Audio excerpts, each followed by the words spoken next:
Non mais c'est bien, pour terminer la semaine, fallait un sujet joyeux et tendre. Je crois que c'est de ça dont on a besoin en ce moment. De joie et de tendresse. Allez du cinéma! Allez du cinéma, bonjour!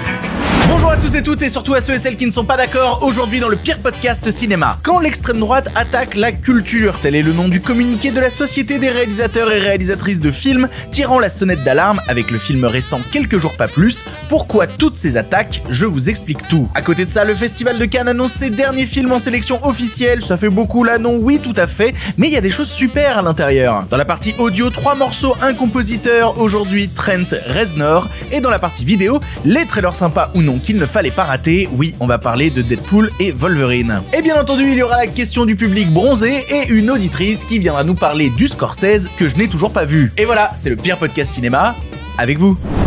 Eh bien, ça ne va pas être dans la poche. Avant de commencer, merci aux gens qui regardent cette émission sur YouTube ou en podcast, quel que soit le choix que vous faites, vous avez du contenu exclusif. Du coup, n'hésitez pas à vous abonner à toutes les plateformes de l'univers, de YouTube en mettant la cloche, jusqu'à Spotify, iTunes, etc. Reste, il y a quelque chose qui se passe. Parce que j'ai une bonne et une mauvaise nouvelle. La bonne nouvelle, c'est qu'on va tourner des bistrots d'Andrew à Montréal samedi prochain, le samedi 4 mai, et que si tu veux participer au bistrot d'Andrew, eh ben le lien se trouve dans la description de l'émission. Sachant qu'on en a déjà tourné 3 qui vont commencer à être diffusés à partir de lundi, donc ça va en faire 3 de plus. Ça va nous faire du contenu puisque c'est la dernière fois qu'on tourne des bistrots d'Andrew. Quoi? Mais pourquoi? Qu'est-ce qui se passe? Je vous expliquerai tout en temps voulu, vous inquiétez pas.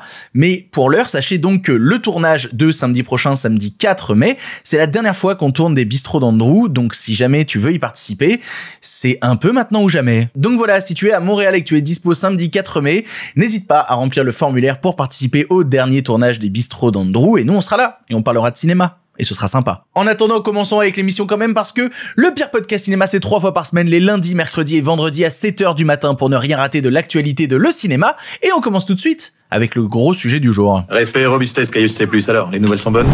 Ah, ils sont pas de la dernière marée, les nouvelles. Moi, je veux du féroce actualité. Allez, aujourd'hui, on tente de remettre du contexte. On va essayer d'expliquer les choses et de prendre du recul, prendre de la hauteur sur un sujet qui, d'habitude, rend les gens vénères en à peine quelques secondes. Ça va pas être simple.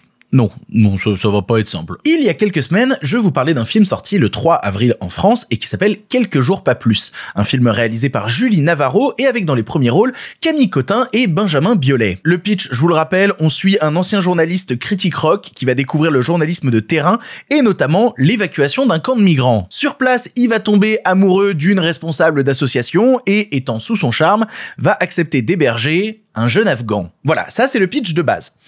Est-ce qu'on est énervé ou pas encore? Je viens juste de donner le pitch, hein, c'est juste un pitch. À l'époque moi-même, j'avais pas été tendre avec le film. J'avais dit que je trouvais étonnant qu'un sujet aussi fort soit la trame de fond d'une comédie romantique. C'est-à-dire que d'un côté, ça permettait de rendre le sujet banal, et en même temps, est-ce que la question des migrants est un sujet qui doit être traité de manière banale? Je m'interrogeais même, et pas sur la question des migrants, mais sur le fait d'avoir comme premier rôle un type qui joue un journaliste rock trash qui saccage des chambres d'hôtel. Je me disais, ouais, bah c'est quand même un sujet très milieu journalistique parisiano-parisien qui va pas parler à grand monde à part ce milieu-là. Parce que, en comparaison, la question des migrants, c'est un sujet beaucoup plus commun, c'est un sujet de société important. La question de l'hébergement, des parcours de vie, avec toutes les futures migrations climatiques qui vont se produire, oui, c'est un sujet important à aborder, notamment à travers la culture. Je trouvais personnellement que le sujet de la migration était un sujet plutôt fédérateur. Au contraire, justement, de l'histoire du journaliste rock qui tombe amoureux de la nana dans une asso, que je trouvais beaucoup plus auto-centré. C'est mon point de vue, et surtout, c'est un point de vue de mec qui a pas vu le film. Bah oui, parce que là, je vous en parle à partir des bandes annonces que j'ai vues, des critiques que j'ai lues autour. Est-ce que le film est bien plus que ça? Est-ce qu'il est bien moins que ça? Personnellement, j'en sais rien. Juste, je m'interroge. J'ai posé des questions, mais je ne peux pas donner d'avis définitif sur le film. Et je pense que pour notre santé mentale à tous, ce serait pas mal qu'on fasse ça, qu'on donne pas notre avis sur un truc quand on l'a pas vu. Vraiment, pour le bien commun. Je veux dire, par exemple, j'ai pas lu le manga My Hero Academia. Mais si demain je commence à lâcher des grands c'est quoi votre truc de gamin là? Non mais alors j'ai pas vu, mais ça a l'air nul à chier, super niais. Bah, il est fort probable que vous essayez de m'attraper par le col. Vous allez dire, Victor, t'es bien gentil, mais ferme ta gueule, va lire le truc et fais-toi ton avis toi-même, connard. Bah le cinéma c'est pareil. On va voir les trucs et on se fait son avis. Mais ça n'a pas empêché le film Quelques jours pas plus de se prendre une vague d'harcèlement massif qui continue encore aujourd'hui. La sonnette d'alarme a été tirée par la SRF, la Société des réalisatrices et réalisateurs de films, qui a fait un communiqué du nom de « L'extrême droite attaque la culture ». Il commence le communiqué en citant des messages qui ont été postés sur la page Facebook du distributeur du film. Et ça va comme ça. Un truc pro-migrant à vomir. Les Français d'abord, la daube habituelle financée par le contribuable à éviter et même à dénoncer, et la solidarité pour les Français, ça fonctionne aussi. On aide d'abord nos Français, et les migrants, on les laisse sur leur bateau flottant. Voilà le niveau. Et ces messages n'ont pas été postés par des spectateurs, non, ils ont été postés juste après la mise en ligne de la bande-annonce du film, un mois avant sa sortie. Et si vous m'écoutez vous raconter tout ça, je pense que vous faites pas partie des gens qui ont posté ces messages. Bah non, parce que vous êtes plus intelligent que ça. Vous savez que on poste pas un message sans avoir vu le truc avant. Le problème, c'est qu'il y en a eu un paquet des messages. Il y en a eu un millier.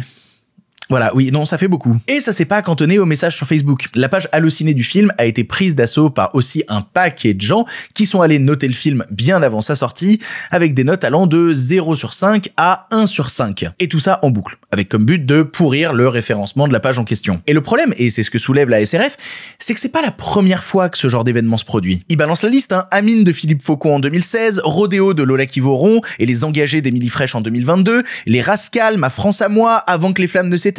Tous ces films ont subi exactement la même chose. Des milliers de messages à tendance xénophobe et raciste.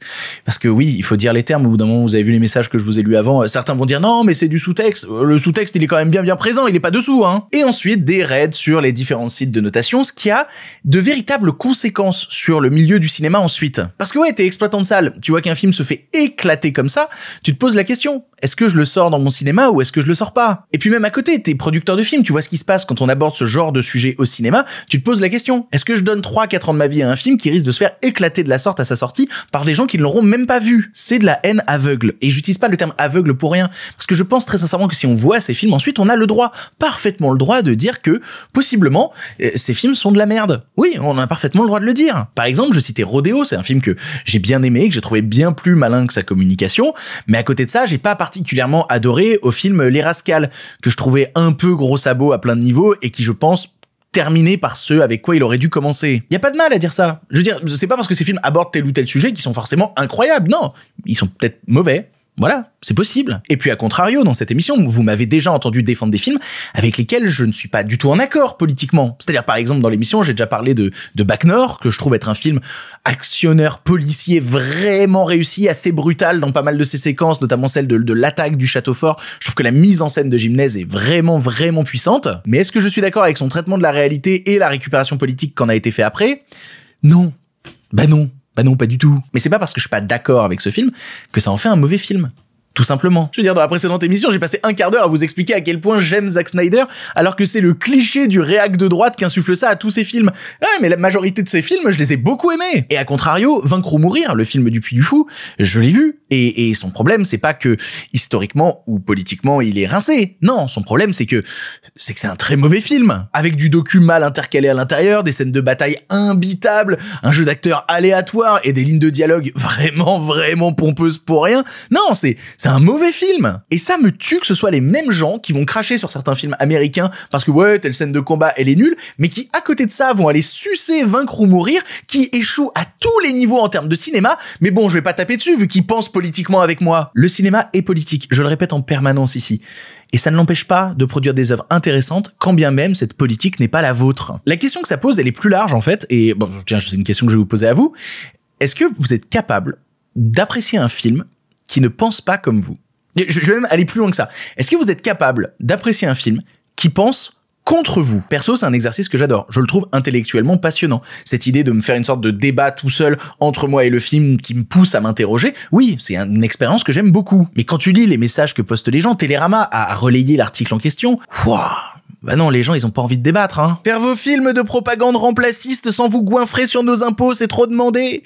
Ce débat, encore une fois, du cinéma financé par les impôts, qui n'existe pas, mais j'adore. Peut-être que les Français en ont marre des films à la moraline. Dites-leur que c'est pas des jongleurs en Sarwell qui financent leurs subventions. Ah non, mais les messages sont catastrophiques. C'est ma question éternelle, c'est à quel niveau de matrixage mental tu peux en arriver pour cracher sur un truc dont tu ne sais rien? Je parle pas d'une situation, d'un sujet de société, je parle littéralement d'un film que tu pourrais aller voir pour te faire un avis, mais non, tu décides délibérément de ne pas respecter ton cerveau et de te faire un avis sur quelque chose dont tu ne sais rien. Je trouve ça fou. C'est des personnes en plus qui passent leur temps à prétendre être renseignées sur tel ou tel sujet, mais visiblement leur intérêt de se renseigner s'arrête à la porte du cinéma. Voilà, dès qu'on parle de culture, là, il y a plus envie de se poser des questions. Mais respectez-vous, respectez votre intelligence, putain, c'est terrible. Le problème aussi, c'est le temps de réponse des plateformes. Allociné, ils mettent toujours 3000 ans à réaliser qu'il y a un raid qui se passe sur une de leurs pages, et du coup, voyant des critiques négatives s'amonceler, ça crée une sorte d'effet de meute, et puis il y en a plus qui apparaissent encore, et au bout d'un moment, c'est incontrôlable. Et surtout, mon deuxième problème, que j'aimerais interroger ces gens-là, vous proposez quoi d'autre en face? Vraiment, vous, c'est quoi votre projet? Vous proposez qu'on produise plus de films qui pensent contre vous? Mais pourquoi? Non, mais c'est vrai, c'est-à-dire je croyais que la liberté d'expression c'était une valeur à mettre en avant à tout prix. Pourquoi soudainement ça s'arrête au moment où l'expression n'est plus la vôtre? Je comprends pas, les artistes doivent pas être libres? Ils doivent pas être libres avec mes impôts. Ils sont pas payés avec tes impôts. Je l'avais dit dans je sais plus quelle émission que en gros chaque Français contribue au cinéma par an à environ 3 €. Voilà, rude hein. Oh, beaucoup. Ou alors c'est l'inverse, vous voulez qu'on produise plus de films qui pensent avec vous. Est-ce que vous êtes au courant qu'au cours des 2 dernières semaines, il y en a eu 2? Oui, pour de vrai. La semaine dernière en salle, il y a eu Amal, un esprit libre qui dénonce l'islamisme radical dans les écoles. Ça a été une grosse sortie sur plus de 250 salles. Voilà. Est-ce que vous en avez entendu parler? Est-ce que vous êtes allé le voir? Parce que vous êtes toujours prompt à être présent sur les réseaux sociaux pour défoncer certains films. Vous allez voir les autres en face? Et cette semaine en salle, il y a Notre joie demeure qui parle du meurtre du père Jacques Hamel qui a été assassiné par des terroristes. Et vous savez quoi, ce film-là, même Télérama, votre média de gauchiste, il en a fait une bonne critique. Comme quoi c'est possible. Oui, mais il a été trop peu distribué. Alors oui, c'est vrai, il a été peu distribué parce qu'il est sorti par un tout petit distrib, que la réalisatrice est pas très connue, que le casting est majoritairement inconnu, que c'est un tout petit budget, et donc ces films-là, ils ont pas une sortie nationale sur 800 écrans. Non, ça n'arrive pas. Et puis le film en question, il est sorti le même jour que 15 autres films. 15. Et les salles de cinéma, elles sont pas extensibles. Au bout d'un moment, ça bloque, il y a plus de place. Les récits au cinéma sont multiples. Combien d'histoires sont racontées hors de Paris, avec des profils et des métiers totalement divers? Ça va du syndicaliste au milliardaire de la défense, ça va du paysan au journaliste rock. Et on peut tenter de nous faire croire que le cinéma français n'est qu'un sale bastion de gauchistes, mais ça va être un peu compliqué à défendre quand on sait que le premier actionnaire du cinéma français, c'est Canal+, et que Canal+, c'est Bolloré. Et que Bolloré, il n'y a pas de gauche, quoi. Enfin, voilà, spoiler, désolé, hein, le Père Noël n'existe pas. Je parle ici de cinéma, mais il faut voir cette décomplexion du discours comme quelque chose de plus large, et qui est parfaitement résumé dans la dernière phrase du communiqué de la SRF. Il serait dangereux et totalement irresponsable de penser que ce problème ne concerne que le cinéma. Et à ce niveau-là, ouais, pas mieux, ouais. On le savait, les annonces de films à Cannes, ça n'est jamais terminé, il y en a toujours qui arrivent à sortir d'un chapeau, et il faut dire que pour la sélection officielle, là, il y en a eu un paquet, mais toujours pas les Dardennes. Ni le film secret de David Lynch, ni Mektoub My Love Kanto Doué. Ils sont probablement perdus. Du coup, 13 films ont été ajoutés. On va pas revenir sur tous en détail parce que sinon ça va prendre un siècle comme la dernière fois. Non, je vais essayer de vous donner quelques infos sur pourquoi tel ou tel long métrage devrait vous intriguer un peu fort. Tout d'abord, dans la catégorie Un certain regard, il y a 3 nouveaux films. When the Light Breaks de Runar Runarsson, qui est un réalisateur islandais. Il fera l'ouverture de Un certain regard. Il y a aussi le film Flow de Jens Zilbalodis, j'arriverai pas à le prononcer. C'est un deuxième film et surtout c'est un film d'animation. Il va y avoir de l'animation en UCR. Ça c'est cool, moi qui m'en plaignais la dernière fois. Et il y a aussi Nikki, le premier film réalisé par la comédienne Céline Salette, avec au casting Charlotte Lebon, Damien Bonnard, et c'est sur la vie de l'artiste plasticienne Niki de Saint-Phal. Après, il y a la catégorie Cannes première, qui s'appelle aussi la catégorie Ça part à Cannes et pas à Venise, on vous fait la nique. Et 2 films ont été ajoutés. Tout d'abord, Vivre, Renaître, Mourir de Gaël Morel, avec au casting Lou Lampro, Victor Belmondo ou Théo Christine, qui parle d'un trouble bi de la fin du siècle au moment où arrive le sida. Et surtout un film qui était très attendu, on savait pas où il se retrouverait, et il est quand même à Cannes, c'est Maria de la réalisatrice Jessica Pallu, qui avait sorti Revenir en 2020 et qui a fait un film sur Maria Schneider qui a trouvé la gloire sur le tournage du Dernier Tango à Paris de Bertolucci. Et on a au casting Anna Maria Bartolomei qui joue Maria Schneider, c'est Matt Dillon qui joue Marlon Brando et il y a aussi plein d'autres gens, il y a Yvan Attal, etc. Dans les séances spéciales ensuite il y a un paquet de trucs, il y a Nasty de Tudor Giorgio, il y a Spectateur qui est le nouveau Desplechin est à Cannes avec tous ses films, donc évidemment qu'il allait être là avec son nouveau. C'est à moitié de la fiction, à moitié du docu, le but c'est de parler du bonheur qu'est l'expérience de la salle de cinéma, donc je trouve ça plutôt intéressant. Il y a Lula qui est un documentaire réalisé par Oliver Stone qui a suivi le président brésilien à la fois pendant son incarcération mais aussi ensuite pendant sa reconquête du pouvoir. Et enfin il y a An Unfinished Film de Lou Ye qui a l'air super intéressant, c'est un film chinois sur des gens qui se réunissent pour terminer un projet de film qu'ils ont laissé en suspens pendant beaucoup trop longtemps. Le problème c'est qu'ils se réunissent à Wuhan en 2020. Donc en fait, en termes de timing, il y a un truc, ça va capoter. Un film a été ajouté en hors compétition, c'est Le Comte de Monte Cristo avec Pierre Ninet. Voilà, on se demandait si le film allait se retrouver ou pas au Festival de Cannes. Il sera présent, c'est le seul hors compétition qui a été rajouté. Je m'attendais à une présence internationale en plus en compétition, genre un truc genre Vice Versa 2 pour avoir plus d'animation. Non, mais ça n'y sera pas. Mais en compétition ont été rajoutés 3 films et cette fois-ci, oui, de l'animation, à savoir La plus précieuse des marchandises de Michel Hazanavicius. On se demandait aussi où est-ce que le film allait se retrouver et il a toute sa place en compète. De l'animation en compète, ça fait plaisir. 3 kilomètres jusqu'à la fin du monde, qui est le nouveau film de Emmanuel Parvou, qui est un film roumain sur une ado qui découvre qu'elle est gay, voilà, et qui va devoir vivre avec ça en Roumanie. Et enfin, le dernier film ajouté en compétition, c'est The Seed of Sacred Fig de Mohammad Rassoulov. Alors Mohammad Rassoulov qui a été un grand habitué, lui plutôt de Un certain regard, il y a été présent 3 fois je crois, et il a gagné le prix, je me l'étais noté, le prix Un certain regard en 2017 avec Un homme intègre, et le dernier film qu'il a sorti c'était Le diable n'existe pas, qui avait remporté l'Ours d'or au Festival de Berlin. Donc ça fait un paquet de films en plus à voir pendant ce Festival de Cannes, et ça me permet d'ailleurs d'ajouter que en Cannes classique ils ont ajouté un truc un peu spécial, à savoir le dernier film du regretté et décédé Jean-Luc Godard. Oui, parce que Jean-Luc Godard a fait un film qui s'appelle Scénario, c'est un film de 18 minutes qu'il a réalisé 24 heures avant de se donner la mort. Voilà, ça doit être spécial. Et donc t'as ce film de 18 minutes, plus un autre film de 34 minutes où il explique le projet de ce film, etc. C'est vraiment un testament filmique fait 24 heures avant de passer à l'acte, et je trouve l'idée assez intrigante, ouais. Bref, ça fait un paquet de films à voir à Cannes, on va avoir le temps d'en reparler de Cannes vu que ça démarre dans 3 semaines environ. Ah oui, ça va arriver vite. Mais il y a d'autres sujets qui font l'actualité, et pour l'heure, on avance. Hey, si tu regardes ça, c'est que tu regardes la version vidéo de l'émission. En effet, dans la version audio, c'est la rubrique 3 morceaux, 1 compositeur. Aujourd'hui, on parle de Trent Reznor et on écoute un peu ses sons. Mais nous, de notre côté, on va parler des trailers sympas ou non qu'il ne fallait pas rater cette semaine. Et oui, on va commencer avec celui qui était le plus attendu et celui où on m'a plus demandé de commentaires. Deadpool et Wolverine. Whiskey dick of the claws. It's quite common in Wolverines over 40. You don't want this. Unless you want to take a deep breath through your fucking forehead, I suggest you reconsider. Bon bah voilà, on les a les images de Wolverine qui fait pam pam boum boum avec son copain Deadpool. Ils sont contents les Marvelos? Ils ont eu leur jouet qui fait quick quick. En vrai, je maintiens ce que je disais sur le trailer précédent. Il y a une part de moi qui a envie de voir le film. Oui, parce que ça a l'air généreux, parce qu'il y a des easter eggs qui m'intéressent, parce que Emma Corrin en méchante, elle a l'air trop stylée. Et en même temps, c'est un film Deadpool. Donc Deadpool, il y fait des blagues. Et les blagues qui sont présentes dans le trailer, elles sont rincées, c'est horrible. Toute la phase de fin, là, où ça cite tous les noms possibles de poudre blanche et d'une lourdeur. Et puis, toutes les vannes qui citent Kevin Feige, le saint patron de Marvel. J'en peux plus. Vraiment, c'est pas possible. C'est en mode, oh là là, regardez comme on est trop trash, il y a vraiment zéro contrôle sur ce qu'on fait. Alors que non, ils sont dans un moule, un truc bien carré où rien ne dépasse. C'est gentillet, c'est cynique. Et au milieu, t'as ce pauvre Hugh Jackman qui essaye de se redonner une carrière. Et ouais, donc, je sais pas si ce film m'intrigue ou si je le déteste déjà de toutes les cellules de mon corps. Ça sort en salle le 24 juillet, on va voir les films pour se faire un avis. J'irai le voir. Et je vous donnerai le mien à ce moment-là. Autre projet, autre bande-annonce, on reste sur le territoire américain et celui-là, je l'avais pas vu venir et il m'intrigue beaucoup. Blink Twice. Where's Jess? Who's Jess? My friend, that was in the room next to mine. Projet un peu sorti d'un chapeau, Blink Twice, c'est le premier long métrage réalisé par la comédienne Zoé Kravitz, avec un casting complètement ouf. Je peux même pas tous les citer. Naomi Ackie, Channing Tatum, Christian Slater, Simon Rex, Haley Joel Osment, Kyle MacLachlan. Vraiment, ça continue longtemps et en plus, c'est que des habituels second rôles que j'aime beaucoup. Et le pitch, c'est qu'on va suivre un type très très riche dans la tech, inviter des potes et des quasi-inconnus sur son île privée pour faire la fête quelques jours. Mais plus le temps passe, plus l'ambiance devient étrange et plus les souvenirs se troublent. On est entre la comédie, le thriller, une pointe de fantastique à l'intérieur. Ce mélange des genres m'intéresse beaucoup. Je me demande ce que Zoé Kravitz a pu faire avec, et puis je regarde un petit peu le travail du cadre dans le trailer, il y a quelques idées que je trouve assez percutantes.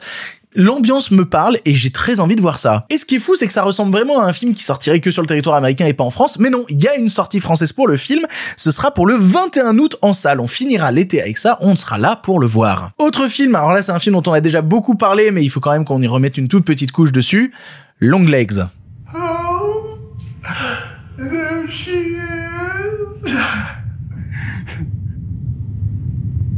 suis obligé de redire un mot sur Longlegs dont on avait beaucoup parlé il y a quelques temps quand il faisait des petits teasers chaque semaine avant d'annoncer la grosse bande-annonce, et quand il y a eu la grosse bande-annonce, je me suis dit bah c'est bon, c'est terminé, il y en aura plus d'autres. Mais en fait, il continue à faire encore des petits teasings. Le film horrifico-policier qui sort chez Neon avec au casting Maïka Monroe et Nicolas Cage balance encore des petits teasers ça et là, dont 2 sont sortis cette semaine, l'un qui s'appelle Sweet et l'autre qui s'appelle Dirty. Et c'est encore super énigmatique avec des textes incompréhensibles, on te tease la tête de Nicolas Cage, on te l'a toujours pas montré, mais en fait il faut qu'ils fassent gaffe, hein, parce qu'ils sont à pas grand chose de devenir relou. Parce qu'à force de se la jouer en boucle en mode hey, regardez, oh là là, on est super mystérieux, faut vraiment faire attention à pas avoir un effet pétard mouillé derrière, quoi. Et j'espère qu'ils en font pas trop des caisses et que le film délivrera au final. On le saura en salle le 10 juillet. Ça viendra vite, ne vous inquiétez pas. Et le dernier film, c'est une annonce qui va faire plaisir aux Français à partir d'une bande-annonce qu'on avait déjà vue ailleurs, Terrifier 3.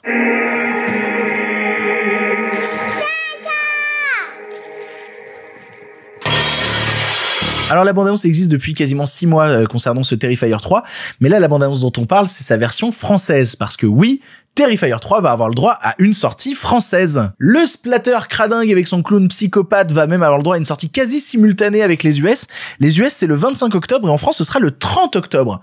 Avoir ça pour un tel film, c'est complètement ouf. Tout ça, c'est possible grâce au talent combiné de ESC, de Factoris Film et de Shadows, qui avaient déjà sorti les 2 premiers en physique et aussi avec une courte sortie salle, mais là, il y a l'air d'avoir une vraie et je trouve ça épatant. Et perso, concernant Terrifier, le premier, je le trouve sympa sans plus. C'est vraiment le deuxième que je trouve top et du coup, je suis très intrigué de voir ce troisième qui va se dérouler pendant la période de Noël. Et clairement, je précise, c'est vraiment pas pour tous les publics, hein. Non, c'est vraiment cradingue. Et le but, c'est d'aller tellement loin dans le cradingue qu'on sort du côté malsain et que ça devient au contraire un peu rigolo et fun. Putain, je viens de voir la tagline de l'affiche française. Cette année, le Père Noël sera vraiment une ordure.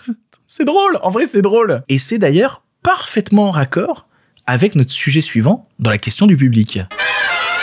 Les nouvelles n'étaient pas très fraîches, en effet.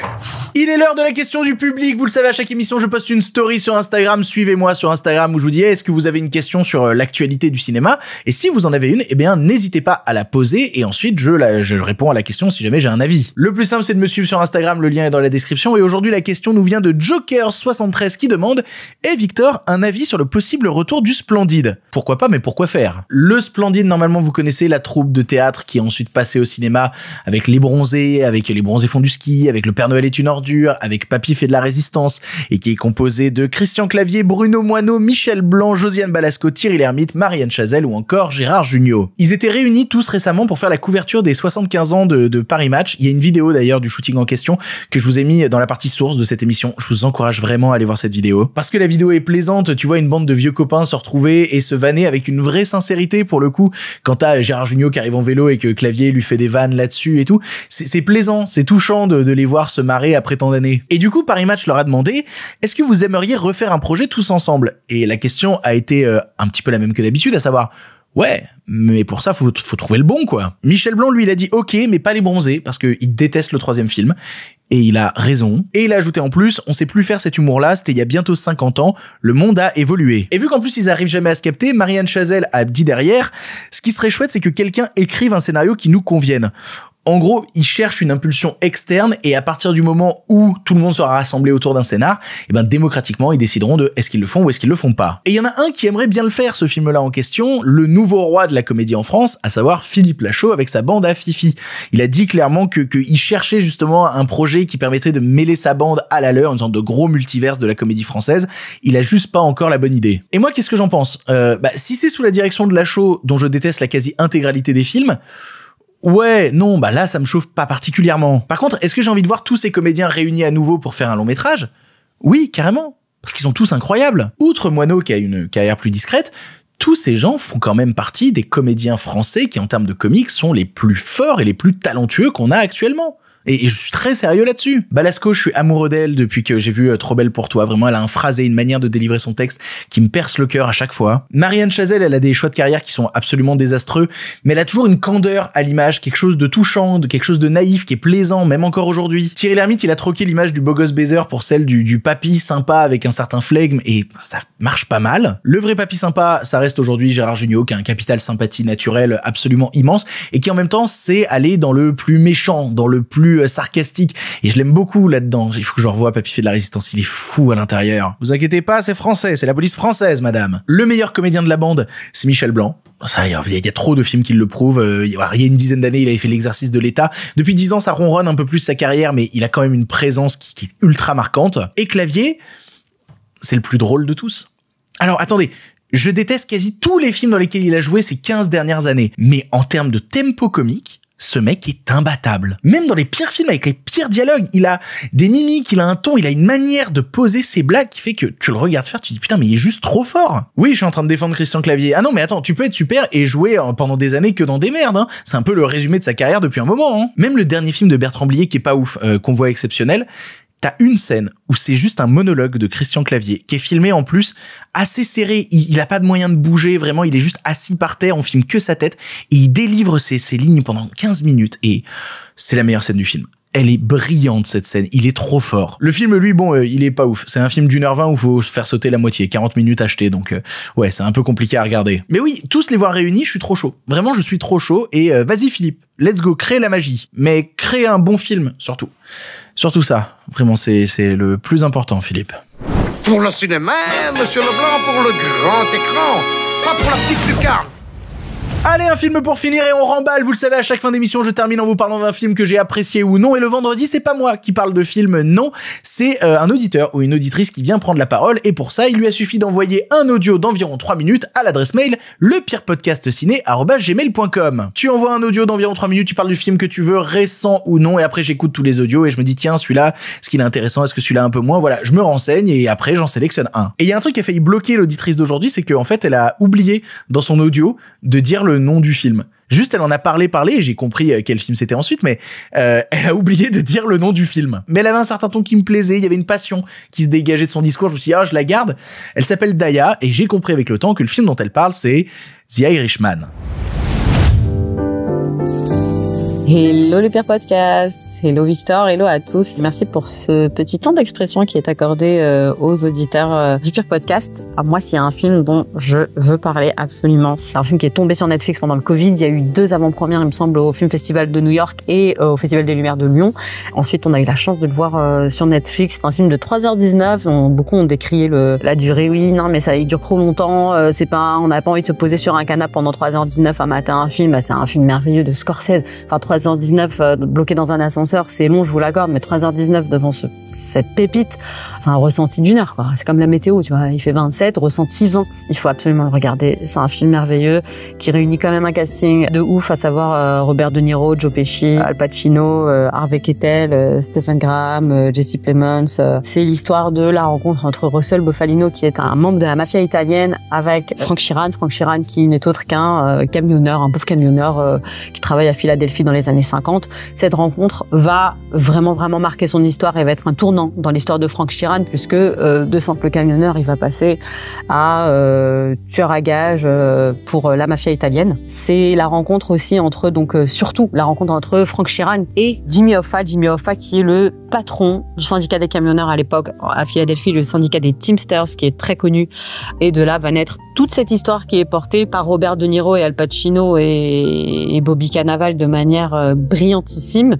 On est sur un fond de relations très tendues entre la mafia italienne et le gouvernement américain, à l'époque le gouvernement des Kennedy, parce que l'histoire veut que c'est la mafia italienne, le vote, le lobby de la mafia italienne qui a amené la famille Kennedy au pouvoir. Et on est en plein dans l'époque où Bobby Kennedy, il est ministre de la Justice et qu'il a qu'une seule envie, c'est d'éradiquer la mafia italienne qui les a menés là où ils sont. La soundtrack, c'est une soundtrack de malade. On a The Five Satins in the Still of the Night. C'est juste ouf. On connaît Scorsese, on connaît ses soundtracks dans tous ses films. C'est juste des choix très pointilleux qu'il a. Mais dans ce film-là, j'ai envie de dire, c'est tellement beau, c'est tellement... Chaque fois, t'es là en train de chasamer des musiques que tu connais, mais tu te dis, c'est pas possible. Enfin, les transforme tellement et les scènes sont tellement belles, portées par ces musiques tellement bien choisies. Enfin, tu te dis à un moment donné, mais où va-t-on? Mais qui suis-je? Moi, j'adore. On a, c'est vrai, un procédé qui est le procédé du de-aging que beaucoup ont décrié en disant ouais, mais c'est super moche et tout. Ils ont été obligés d'utiliser le de-aging parce qu'on a des scènes de fighting et des scènes de course-poursuite que Joe Pesci et Robert De Niro, depuis leur grand âge, n'ont pas pu performer parce que leurs articulations ne le leur permettent plus. C'est très beau. Malgré le de-aging, je suis d'accord sur certaines scènes, c'est un peu abusé, mais le jeu est tellement ouf, les scènes sont tellement belles, ce film est merveilleux, je l'aime, c'est mon film, c'est mon coup de cœur, vraiment regardez-le si vous l'avez pas encore vu. Merci. C'est ainsi que se termine cette émission du pire podcast cinéma. Merci de l'avoir suivi jusque-là. J'espère que vous allez bien et que tout va bien par chez vous, que vos amis, vos compagnons, vos compagnonnes, vos frères, vos sœurs et tous ces gens-là vont bien. Moi, de mon côté, vous l'avez compris avec l'émission qui a sauté lundi, la semaine n'a pas été très facile, mais on avance, on fait les choses, on construit, on déconstruit. Il y a plein de choses qui vont se passer pour l'émission, vous verrez.